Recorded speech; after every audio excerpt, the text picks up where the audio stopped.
My stepbrother tried to steal my college fund behind my back. What I did next made him regret ever messing with me. My mom married Charles after dating him for only 8 months. Charles seemed nice enough, but his 19-year-old son Ricky moved in with us and immediately started acting like he owned our house. He took over the living room, ate food I bought with my part-time job money, and constantly made comments about how his dad was supporting us now. Dad had died in a car accident when I was 11. The only good thing he left behind was a $34,000 college fund that my grandparents had helped build. The account was in my name but required mom's signature for withdrawals until I turned 18, which was still 5 months away. 3 months after the wedding, I came home early from my friend Maisie's house and heard Ricky on the phone in his bedroom. The door was cracked open and I heard him say, "Getting access to that cash is easier than we thought. Just need one signature." I froze outside his door as he continued, "Her mom is so trusting, it's almost too easy. Once we get that college money, we can finally start the business." I stayed hidden behind the door and kept listening as Ricky laid out his entire plan to his friend Aiden. They were going to forge mom's signature on the withdrawal forms while she was away on her trip with Charles. Ricky laughed about how I'd never even noticed until it was too late, since I never checked that stuff. The next morning, I checked mom's desk and found my college fund paperwork missing. Mom had left for a 2-week trip with Charles, so I couldn't ask her. I searched Ricky's room when he went out but found nothing. That night, I saw him typing mom's email password. I memorized it and waited until he left the next day. Logging into mom's email, I found messages between Ricky and someone pretending to be from the bank discussing forging mom's signature.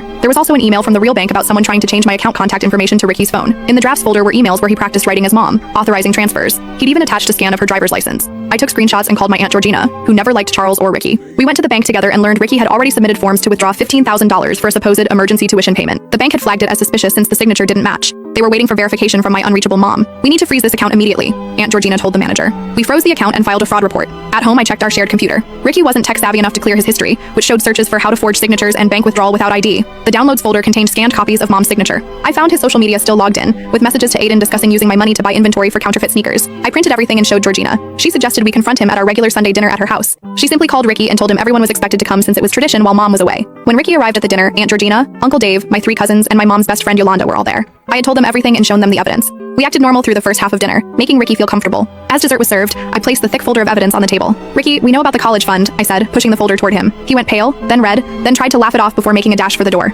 Uncle Dave blocked his way. Ricky started making wild excuses about just borrowing the money temporarily. Then he switched to blaming me for always getting everything. Well, he got nothing in life. He claimed Charles had promised him money for his business idea, but then backed out. "You were going to steal $15,000 from a dead man's daughter," Yolanda said. That shut him up completely. I explained that I'd given copies of everything to the bank and had already spoken to the police about identity theft and fraud. I told him he had 2 options: confess everything to mom and Charles when they returned and pay back the $800 he'd already taken, or I'd press formal charges and he'd likely end up with a criminal record. Ricky chose option 1, though he spent the next 5 days begging me to reconsider and even offered to split my college fund if I stayed quiet. I recorded these conversations too. When mom and Charles returned, we gathered again. Ricky tried to downplay everything, but I had the evidence. Charles was furious. "I raised a thief," Charles whispered. That night, Charles packed Ricky's things and drove him to his mother's house in the next state. Mom transferred my college fund to a new account only I could access after turning 18 and changed all her passwords. Charles moved out 4 months later due to other issues with mom, but before leaving, he wrote me a check for $2,000 as a partial repayment for what his son tried to do. Last weekend, I ran into Aiden, who told me Ricky works at a warehouse now and still complains that I ruined his life and turned his dad against him. Charles barely speaks to him anymore and refused to help him financially last year.